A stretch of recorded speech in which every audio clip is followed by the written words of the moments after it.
Hello everyone, exam medicine channel में आप सभी का स्वागत है। बात कर रहे हैं हम इलाहाबाद हाई कोर्ट आरओ यारो और सीए एग्ज़ाम की। आने वाले टाइम में आपके इसके एग्ज़ाम ज़रूर होने वाले हैं, तो आप सभी लोग तैयारी कर रहे होंगे। उसी श्रृंखला में हम जीएस के जो इम्पोर्टेंट सेक्शन है उसको पहले कवर कर रहे हैं। इसी में हम बात करेंगे भारतीय कृषि की। तो भारतीय कृषि से संबंधित जितने भी इम्पोर्टेंट क्वेश्चन बन सकते हैं एमसीक्यू फॉर्म में, वो इसमें हम कंप्लीट देखेंगे। लगभग 35 एवं होंगे क्वेश्चन इसमें, और आप भी साथ साथ सॉल्व करिएगा क्वेश्चन। देखिए आप कितने क्वेश्चन कर पा रहे हैं। जितने भी क्वेश्चन करें ज़रूर बताइए कितने क्वेश्चन आपके सही हुए। अगर किसी क्वेश्चन में डाउट है कि वो आंसर सही नहीं बताया गया है तो आप बता सकते हैं, ताकि उसको करेक्ट किया जा सके।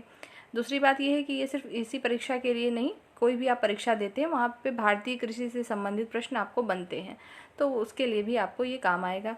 और इसमें कुछ इंपॉर्टेंट फैक्ट है, पहले हम आपको कुछ फैक्ट बता देते हैं, उसके बाद हम एमसीक्यू स्टार्ट करेंगे।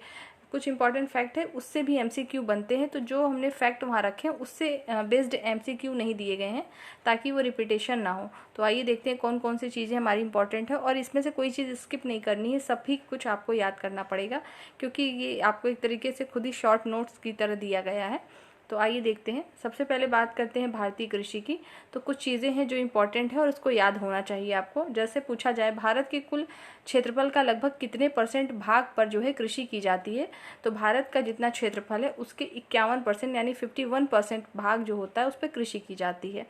और चारागाह कितने % पर है, तो 4% यानी 4% जो भूभाग है उस पे वे चारागाह होता है। 21% जो भूमि है वो वन आरक्षित है, यानी वन वहाँ पर मिलते हैं। भारत की बात हो रही, इसलिए जितनी भी आप यहाँ पे एमसीक्यू करेंगे या फैक्ट, ये टोटल आप भारत के परिप्रेक्ष्य में देखेंगे, विश्व का अलग से आपको बताया जाएगा। और 24% जो है भूमि जो है बंजर है, या कह सकते हैं बिना उपयोग की है। तो जो 51 है वही कृषि के लिए उपयोग में लाया जाता है। 4% जो है चारागाह में उपयोग होता है, 21% पर वन है, और 24% जो है भूमि बंजर है, बिना उपयोग के है, मतलब उपजाऊ जो है भूमि वो नहीं है। तो ये सभी परसेंटेज में जो मैंने चीज़ें लिखी हैं याद रखेंगे। अगला प्रश्न ये भी पूछा जाता है कि स्वतंत्र भारत का जो है पहला मंत्रिमंडल में जो है खाद्य मंत्री किसे बनाया गया था, कृषि और खाद्य मंत्री। तो याद रखिएगा डॉक्टर राजेंद्र प्रसाद को बनाया गया था 1947 1947 में, जब पहली मंत्रिमंडल गठित हुई थी, तो उस समय कृषि और खाद्य मंत्री डॉक्टर राजेंद्र प्रसाद को बनाया गया था। और यहाँ पे जो आप ये वन लाइनर फैक्ट में देख रहे हैं, बस थोड़े ही क्वेश्चन हैं आपके ये, तो इसमें से आपको एमसीक्यू नहीं है, बाकी आपके एमसीक्यू अलग से दिए गए हैं। अगला देखिएगा यहाँ पे कि खाद्यान्नों के अंतर्गत आने वाले कुल क्षेत्रफल या कुल क्षेत्र के 47% भाग पर जो है चावल का उत्पादन होता है भारत में। जैसे अभी हमने देखा कि 51% पर हमारी कृषि होती है, तो 51% का जो 47 भाग है, मतलब 47% भाग है, उस पर केवल चावल की खेती की जाती है, और ये प्रमुख खाद्य फसल है भारत की। पूछा जाए कि भारत की प्रमुख खाद्य फसल कौन सी, गेहूँ, चावल, ऐसे ऑप्शन देगा, जूट, कपास, तो सबसे प्रमुख हमारे यहाँ पे जो होता है वो चावल है। ये प्रमुख खाद्य फसल है, और विश्व में ये दूसरे नंबर पर आता है। ठीक है, पूरे विश्व में जितना चावल उत्पादन होता है, भारत अकेले जो है 21.7% जो है चावल का उत्पादन अकेले करता है। ठीक, वहीं पर गेहूं की बात करें तो 12% गेहूं विश्व के उत्पादन में भारत का है। मतलब पूरे विश्व में जितना गेहूं का उत्पादन होता है उसमें 12% जो है भारत अकेले जो है उसका उत्पादन करता है, और 14% भाग पर गेहूं जो है कि होता है, और ये प्रथम यूपी जो है सबसे फर्स्ट नंबर पे आता है। मतलब राज्यों की बात करें तो प्रथम स्थान पर है, और विश्व में बात करें कि गेहूं के उत्पादन में भारत का कौन सा स्थान है, तो सेकंड है। ठीक है, तो ये दोनों चीज़ें याद रखेंगे। हरित क्रांति का सबसे अधिक प्रभाव जो है किस खाद्यान्न पर पड़ा था, ये हमेशा क्वेश्चन रिपीट होता है। तो गेहूं और चावल, गेहूं चावल पर सबसे ज़्यादा प्रभाव जो है हरित क्रांति का पड़ा था। भारत में हरित क्रांति के जनक कौन है, तो भारत में बात करेंगे तो MS स्वामीनाथन है, और विश्व में हरित क्रांति के जनक कौन है, तो E बोरलॉग हैं। ये दोनों नाम याद रखेंगे। देखेंगे विश्व की बात करेंगे तो हमारे जो है फॉरेन कंट्री भी आएंगे, तो नाम से आप कैच कर लीजिएगा। देखिए बोरलॉग ये आपका इंडियन नेम नहीं लग रहा है, लेकिन जबकि यहाँ स्वामीनाथन की बात करें तो ये ज़रूर लग रहा है, तो ये इसको थोड़ा सा दिमाग में रखेंगे तो भूलेगा नहीं, क्योंकि जब दोनों ऑप्शन एक साथ आ जाता है, पता तो यही रहता है कि या तो स्वामीनाथन या तो बोरलॉग, लेकिन ये भूल जाता है कि भारत में कौन से थे और विश्व में कौन से थे, तो इसको आप यहाँ से सही कर सकते हैं। अगला देखेंगे, भारत में हरित क्रांति कब आई थी। ये जो है पूछा जाता है कि कौन सा ईयर था जब हरित क्रांति आई और उसका जन्म स्थल कहाँ पर है, मतलब शुरुआत कहाँ से हुई है, उसकी जन्म स्थली क्या है। तो पत्तन नगर है यूके, मतलब उत्तराखंड का। और आया कब था, तो 1967 से 68 में भारत में हरित क्रांति आई थी। रबी की फसल और खरीफ की फसल, इन दोनों को यहाँ समझ लीजिए। इससे प्रश्न हमेशा बनते हैं, जैसे पूछा जाए कि खरीफ की फसल का बोने का समय क्या है, उसकी कटाई का समय क्या है। अगर ये आपको पता है तो आप जो फसलों के नाम देंगे तो उसमें आप आराम से जो है ऑप्शन कर सकते हैं। जैसे देखेंगे, रबी की फसल जो है अक्टूबर और नवंबर में बोई जाती है और मार्च अप्रैल में काट लिया जाता है। तो देखिए यहाँ रबी से मतलब आप समझिएगा सूर्य से, तो इसको थोड़ा सा याद कर लेंगे आप। अगर हम यहाँ ऑप्शन में देखें, जैसे गेहूं, जौ, चना, मटर, सरसों, आलू, राई, अलसी इत्यादि, ये सभी हमारे जो होते हैं फसल रबी की फसलें। आप देखेंगे जब रबी यानी ठंडी का जब समय होता है तभी आपको खेतों में, अगर आप इमेजिन करेंगे तो सरसों दिखाई देगा, मटर, चना, इन सब की खेती होती है उसी समय पे, अलसी, ठीक है। तो इससे आपको याद रहेगा, ठंडियों में ही आपकी ये नई आलू आती है। तो ये सभी जो है फसल खाद्यान्न जो फसलें हैं, ये नाम देकर डायरेक्ट पूछा जाएगा। जैसे आलू निम्नलिखित में से किसकी फसल है, रबी की फसल है, खरीफ की फसल है, जायद की फसल है या तीनों की है, इस तरीके से ऑप्शन मिलता है। तो ये बुआई और कटाई का समय भी याद रखना है, क्योंकि ये प्रश्न बनते हैं। अक्टूबर नवंबर में इसको बोया जाता है, मार्च अप्रैल में इसकी कटाई होती है। और खरीफ की फसल क्या होती है, जून जुलाई में बोई जाती है, यानी ये जो हमारा समय चल रहा है इसी में बोई जाएगी और नवंबर दिसंबर में इसको काट लिया जाता है। तो आपको ये ध्यान देना कि नवंबर दिसंबर तक कौन सी फसलें हैं जो हमें मिलती हैं। तो अगर वो याद है तो ऑप्शन गलत नहीं होगा। जैसे देखेंगे, धान, गन्ना, तिलहन, ज्वार, मक्का, अरहर, कपास, मूंगफली, तिल, सोयाबीन आदि, ये सभी जो फसलें हमारी हैं, जो यहाँ मैंने लिखे हैं वो इम्पॉर्टेंट है, ये रिपीट होते हैं। इसके अलावा भी कुछ फसलें हैं लेकिन वो अक्सर पूछे नहीं जाते, इसको आपको याद रखना है। इसी तरीके से बात करें मक्का में जो है वाइट बड नाम का जो है रोग होता है और धान में खैरा नामक रोग होता है। दोनों को याद रखेंगे। मक्के में कौन सा रोग हो जाता है उस मक्के में, तो वाइट बड नाम का, और धान में खैरा रोग होता है, जो कि दोनों जो रोग होते हैं वो जस्ता की कमी से होते हैं। उसके बाद बात करें चक्रीय कृषि क्या है, मिश्रित शस्यन क्या है और कृषि उत्पादकता क्या है। ये भी क्वेश्चन जो है डेफिनेशन से डायरेक्ट रिपीट हो जाते हैं, ध्यान देंगे। चक्रीय कृषि क्या होता है, तो फसलें जो होती हैं चक्रीय क्रम में जो है बदल बदल कर उगाई जाती हैं। इसमें जो है फलीदार पौधों का प्रयोग किया जाता है। फलीदार पौधों का प्रयोग क्यों करते हैं, पहले जो है फलीदार पौधों का उपयोग करेंगे, मतलब उसको उगाई जाएगी, फिर एक चक्र के बाद से फिर बिना फलीदार पौधों का प्रयोग करते हैं। फलीदार पौधे जो होते हैं मिट्टी को जो है नाइट्रोजन स्थिरीकरण में मदद करते हैं, इस वजह से। मिश्रित शस्यन क्या है, तो एक कृषि भूमि पर कई फसलों को मिश्रित करके जो लगाया जाता है उसी को हम मिश्रित शस्यन कहते हैं। और कृषि उत्पादकता क्या होती है, तो मतलब किसी क्षेत्र विशेष में प्रति हेक्टेयर जितना उत्पादन होगा वही आपकी कृषि उत्पादकता होगी। तो ये कुछ इंपॉर्टेंट फैक्ट थे जो कि यहाँ से डायरेक्ट रिपीट हो जाते हैं क्वेश्चन। तो यहाँ पे भी हमने फैक्ट देखा। अब हम MCQ स्टार्ट कर रहे हैं। अब यहाँ से आपको MCQ करना है और आंसर भी आपको देते चलना है। फर्स्ट क्वेश्चन देखिएगा। पहला क्वेश्चन है, नकदी फसल में सम्मिलित नहीं है, निम्नलिखित में से कौन सा है जो कि नकदी फसल नहीं है। ऑप्शन देखेंगे, गन्ना, कपास, जूट और गेहूं। इसमें से कौन सा है जो कि नकदी फसल नहीं है, तो नकदी फसल नहीं है कौन सा, गेहूं जो है नहीं है। Option number D right answer होगा। भारत में रबी की फसल नहीं है, अभी हमने रबी की फसल के बारे में बात की, तो कौन सा है जो कि रबी की फसल नहीं, गेहूं, जौ, रेपसीड या जूट। तो राइट आंसर क्या हो जाएगा, जूट हो जाएगा इसका राइट आंसर। नेक्स्ट क्वेश्चन को देखेंगे थर्ड, भारत का चावल का कटोरा कहा जाता है, किसे कहते हैं। जैसे देखेंगे ऑप्शन, पहला है उत्तर पूर्व क्षेत्र को, केरल तथा तमिलनाडु को, सी ऑप्शन है कृष्णा गोदावरी डेल्टा को, या डी ऑप्शन है इंडो गांगेय क्षेत्र को। तो राइट आंसर हो जाएगा कृष्णा गोदावरी डेल्टा जो क्षेत्र है उसी को ही, उस जगह को ही भारत के चावल के कटोरे के नाम से भी जानते हैं या उसको उपसंज्ञा दी जाती है। क्वेश्चन नंबर 4 को देखेंगे, भारत में सबसे ज़्यादा उपज किसकी होती है, गेहूं की, ज्वार, मक्का या चावल। निम्नलिखित में से आपको बताना है कि भारत में सबसे ज़्यादा उपज किसकी होती है, गेहूं, ज्वार, मक्का या चावल। दो में आपको कन्फ्यूज़न होगा, मक्का और ज्वार तो नहीं पता होगा, लेकिन गेहूं और चावल में ही कन्फ्यूज़न होता है और यही क्वेश्चन जो है आपके रिपीट होते हैं। तो राइट आंसर क्या हो जाएगा, राइट आंसर हो जाएगा चावल, याद रखिएगा। ये जितने क्वेश्चन यहाँ पर मेंशन है सभी रिपीटेड हैं, आए हुए सारे प्रश्न हैं। अगला देखिए, किस फसल की खेती भारत में सर्वाधिक क्षेत्रफल में होती है? ऐसी कौन सी फसल है जिसकी खेती जो है सर्वाधिक क्षेत्रफल पर होती है? जैसे गेहूं, धान, कपास या गन्ना। आपको राइट आंसर बताना है, तो वो है धान। Option number B right answer होगा।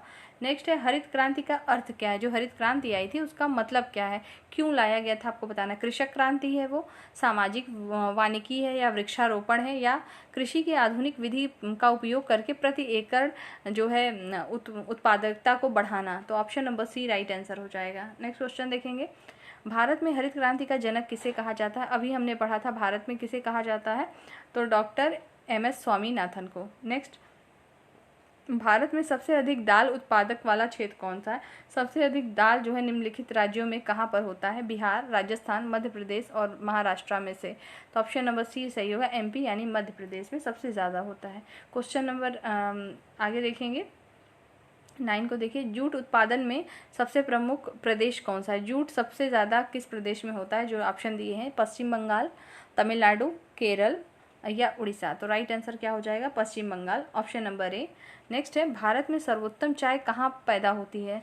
तो ऑप्शन देखेंगे, जोरहट में, नीलगिरी पे, दार्जिलिंग में या कूच बिहार में। तो राइट आंसर सी हो जाएगा, दार्जिलिंग में। नेक्स्ट है, और सबसे उच्च कोटि का जो है यहीं दार्जिलिंग में ही चाय की जो पत्ती होती है वहाँ पे उत्पादन किया जाता है। भारत के किस प्रदेश में सोयाबीन की खेती का सर्वाधिक क्षेत्रफल है? आपको बताना है। मध्य प्रदेश में, राजस्थान में, उत्तर प्रदेश में या पंजाब में। भारत के किस प्रदेश में सोयाबीन का जो है सबसे ज़्यादा जो है उत्पादन होता है? तो ऑप्शन नंबर जो है आपका सही हो जाएगा पहला, एमपी यानी मध्य प्रदेश। नेक्स्ट है, भारत का सबसे बड़ा गन्ना उत्पादक राज्य कौन सा है?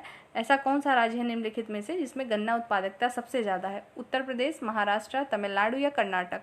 तो इसका राइट आंसर क्या हो जाएगा? तो Uttar Pradesh, option number A right answer. Next question है, भारत में प्राकृतिक रबड़ का उत्पादन, मतलब सबसे अधिक जो प्राकृतिक रबड़ होता है कहाँ पर उसका उत्पादन यानी किस राज्य में सबसे ज़्यादा होगा? ऑप्शन देखिएगा, केरल, कर्नाटक, तमिलनाडु, आंध्र प्रदेश। तो राइट आंसर क्या हो जाएगा? केरल में, option number A right answer है। क्वेश्चन नंबर 14 का आंसर देना है, श्वेत क्रांति का संबंध किससे है? श्वेत क्रांति, जैसे भी हमने हरित क्रांति पढ़ा वैसे ही श्वेत क्रांति होती है। तो आपको बताना है, क्रांति से रिलेटेड अलग से आपको चीज़ें मैं बता दूंगी, और स्टडी से रिलेटेड जैसे पूछा जाता है ना कि अंगूर की खेती को क्या कहते हैं, मधुमक्खी पालन को क्या कहते हैं, इस तरीके से जो प्रश्न आते हैं उसकी सीरीज अलग दी जाएगी। बताइए फिलहाल श्वेत क्रांति का संबंध किससे है? गेहूं उत्पादन से, दुग्ध उत्पादन से, बाढ़ नियंत्रण या मत्स्य उत्पादन से। तो राइट आंसर बी होगा, दुग्ध उत्पादन से। नेक्स्ट क्वेश्चन है, भारत में श्वेत क्रांति के जनक कौन हैं? तो भारत में जो श्वेत क्रांति के जनक हैं उनका नाम है डॉक्टर वी कुरियन, वर्गीज कुरियन के नाम से भी लिखा रहता है। क्वेश्चन नंबर 16 को देखिए, कौन सा राज्य अग्रणी है कपास उत्पादन में? निम्नलिखित में से कौन सा राज्य है जिसमें जो है कपास का उत्पादन सबसे ज़्यादा होता है? गुजरात, महाराष्ट्र, आंध्र प्रदेश या मध्य प्रदेश। तो राइट आंसर होगा गुजरात, ऑप्शन नंबर ए सही हो जाएगा। क्वेश्चन नंबर 17 का आंसर देना है, बताइएगा, गेहूं के अधिकतम उत्पादक वाला राज्य कौन सा है? गेहूं के अधिकतम उत्पादन वाला राज्य पंजाब, हरियाणा, उत्तर प्रदेश या मध्य प्रदेश। तो उसका राइट आंसर क्या हो जाएगा? यूपी यानी उत्तर प्रदेश। नेक्स्ट, किस भारतीय राज्य को चाय का उत्पादक राज्य नहीं माना जाता? जो राज्य दिए हैं कौन सा ऐसा है जहाँ पर चाय का उत्पादन होता नहीं है? जैसे असम, केरल, पश्चिम बंगाल या छत्तीसगढ़। तो राइट आंसर क्या हो जाएगा? छत्तीसगढ़ हो जाएगा। नेक्स्ट देखेंगे, कौन सा राज्य देश का 70% से अधिक कॉफ़ी अकेले पैदा करता है? मतलब जो कॉफ़ी होती है सबसे ज़्यादा, मतलब 70% अकेले ही वो राज्य जो है उत्पादन कर लेता है कॉफ़ी का। कौन है? तमिलनाडु, केरल, महाराष्ट्र, कर्नाटक। राइट आंसर क्या हो जाएगा 19 का? तो राइट आंसर हो जाएगा Karnataka, option number D right answer है। नेक्स्ट है 20 क्वेश्चन को देखिए, कौन खरीफ की फसल नहीं है? अभी हमने खरीफ और रबी के लिए डेफिनेशन बताई, उसको ध्यान रखिएगा। देखिए, एक जायद की फसल भी होती है, जायद की फसल इसमें नहीं है लेकिन जान लीजिए, जैसे जो गर्मियों में तुरंत ही उसी समय बोई जाती है और एक ही महीने में काट ली जाती है, और बोई क्या जाती है जो रेतीली जगह होती है खुद से होती है, जैसे खीरा, ककड़ी, तरबूज और खरबूज, ये सभी जो होते हैं ये सभी हमारे जायद की फसल में आते हैं। नेक्स्ट, इसका आंसर देना है आपको, कौन सा खरीफ का फसल नहीं है? जैसे चावल, गेहूं, गन्ना, कपास। कौन सा होगा राइट आंसर? तो राइट आंसर हो जाएगा क्वेश्चन नंबर 20 का जो है आपका राइट आंसर हो जाएगा गेहूं। नेक्स्ट, वह राज्य कौन सा है जो गेहूं की खेती नहीं करता है? कहाँ, कौन सा राज्य है निम्नलिखित में से जहाँ गेहूं खेती नहीं की जाती? कर्नाटक, महाराष्ट्र, पश्चिम बंगाल या तमिलनाडु। 21 का राइट आंसर क्या हो जाएगा? तो तमिलनाडु हो जाएगा। ऑप्शन डी सही है। नेक्स्ट, कौन सा राज्य मूंगफली का सबसे बड़ा उत्पादक है? बताना है कि कौन सा राज्य है जो मूंगफली का सबसे बड़ा उत्पादक है। बिहार, गुजरात, महाराष्ट्र, उत्तर प्रदेश। बताइए कि कौन सा सही होगा। मूंगफली के लिए सबसे ज़्यादा कहाँ उत्पादन होता है? बिहार, गुजरात, महाराष्ट्र, उत्तर प्रदेश। क्वेश्चन नंबर 22 का राइट आंसर क्या हो जाएगा? Gujarat. Option number B right answer. Next, Bharat में किस खाद्य फसल का उत्पादन सबसे अधिक होता है? निम्नलिखित में से ऐसा कौन सा है जिसका उत्पादन, खाद्य उत्पादन सबसे अधिक है भारत में? मक्का, चावल, गेहूं, ज्वार। बताना है आपको 23 का राइट आंसर क्या होगा? चावल हो जाएगा। नेक्स्ट है, किस फसल के लिए पानी की अधिक आवश्यकता होती है लेकिन जमाव की नहीं? मतलब ऐसी कौन सी फसल है जिसमें पानी तो अधिक चाहिए लेकिन उसका पानी का जमाव नहीं होना चाहिए? ऑप्शन सुनिएगा, धान, जूट, चाय या मूंगफली।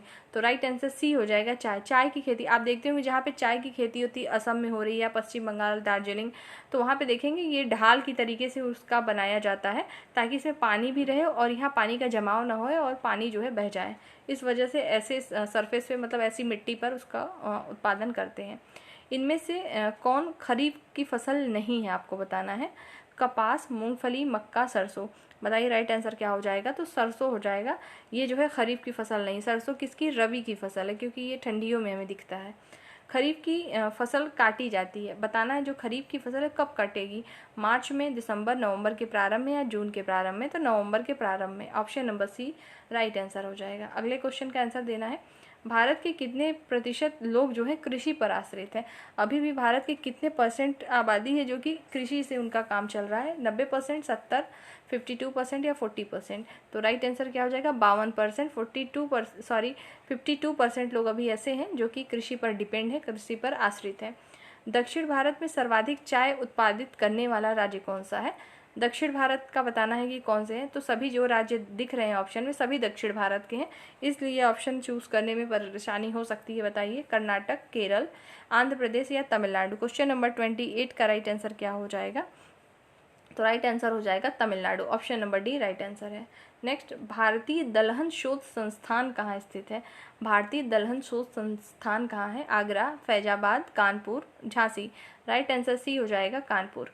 नेक्स्ट है, केसर की सबसे अधिक मात्रा उत्पन्न होती है कहाँ पर? पूर्वोत्तरी, जो केसर जो उत्पादन होता है सबसे ज़्यादा कहाँ होगा? पूर्वोत्तर पहाड़ियों में, कश्मीर में, केरल में या गोवा में? पूर्वोत्तर पहाड़ी का मतलब आप समझ रहे होंगे, जब आप भारत का मैप पढ़ते हैं तो इस तरीके जो पूर्वोत्तर राज्य हमारे 7 सिस्टर्स आते हैं उधर की बात हो रही है। तो राइट आंसर बी हो जाएगा फिलहाल इसका, कश्मीर में जो है केसर का उत्पादन सबसे अधिक होता है। भारत में जूट का सर्वाधिक क्षेत्रफल कहाँ पर है? तो 31 का राइट आंसर क्या हो जाएगा? तो पश्चिम बंगाल राज्य में है। ठीक, राइट आंसर पश्चिम बंगाल राज्य। Option number B. नेक्स्ट, भारतीय सब्जी शोध संस्थान कहाँ है? सबसे सब्जी शोध संस्थान कहाँ है भारत का? तो वो है वाराणसी, लखनऊ, मैसूर या बेंगलुरु। तो राइट आंसर हो जाएगा Varanasi. Option number A right answer है। नेक्स्ट क्वेश्चन का आंसर देना है 33। निम्नलिखित में से कौन सा बागवानी से संबंधित है? बताएंगे, ऑपरेशन फ्लड, हरित क्रांति, स्वर्ण क्रांति या श्वेत क्रांति? तो बागवानी से संबंधित है स्वर्ण क्रांति। Option number C right answer होगा। रबी फसलें किस मौसम में उगाई जाती हैं? जो रबी की फसलें कब उगाई जाएंगी? गर्मी में, वर्षा में, सर्दी में या वसंत में? तो सर्दी में। ठीक है, देखिए रबी, अभी मैंने बताया था ना रबी की फसल को हमको ध्यान देना है सूर्य से, तो कब सूर्य कम दिखाई देता है? सर्दियों के समय में, तो उसी से इंडिकेट करेगा ये ऑप्शन, तो याद रहेगा सर्दियों के समय में। निम्नलिखित में से कौन सा नकदी फसल है? बताना है। धान, बाजरा, मक्का, तंबाकू। क्या हो जाएगा राइट आंसर 35 का? तो सही आंसर होगा तंबाकू। Option number D. अगले क्वेश्चन का आंसर दीजिए और ये लास्ट क्वेश्चन है आपका। IR20 किस चीज़ की अधिक पैदावार होने वाली किस्म है? बताइएंगे, IR20 ये किस्म है कि किसी खाद्य की, उसको बताना है कौन सा खाद्यान्न है? कपास, चावल, गेहूं या गन्ना? तो राइट आंसर हो जाएगा चावल। Option number B right answer होगा। टोटल हमने 36 क्वेश्चन को सॉल्व किया MCQ फॉर्म में, सभी रिपीटेड है, सभी इंपॉर्टेंट है, और जो फैक्ट इंपॉर्टेंट थे उसको दे दिया। जहाँ से फैक्ट मैंने दिया है वहाँ से भी आपके MCQ बनते हैं, उतना याद कर लेंगे तो भारतीय कृषि से संबंधित मैक्सिमम क्वेश्चन आप सॉल्व कर सकते हैं। नेक्स्ट वीडियो में नई टॉपिक के साथ हम आपके साथ फिर मिलेंगे। ये जो आपने अभी भारतीय कृषि पढ़ा, ये केवल हाईकोर्ट के एग्ज़ाम के लिए नहीं, कोई भी एग्ज़ाम आप देते हैं तो वहाँ पर ये आपको क्वेश्चन पूछे जाते हैं GK के सेक्शन में। नेक्स्ट वीडियो में फिर जल्द मिलते हैं। जय हिंद।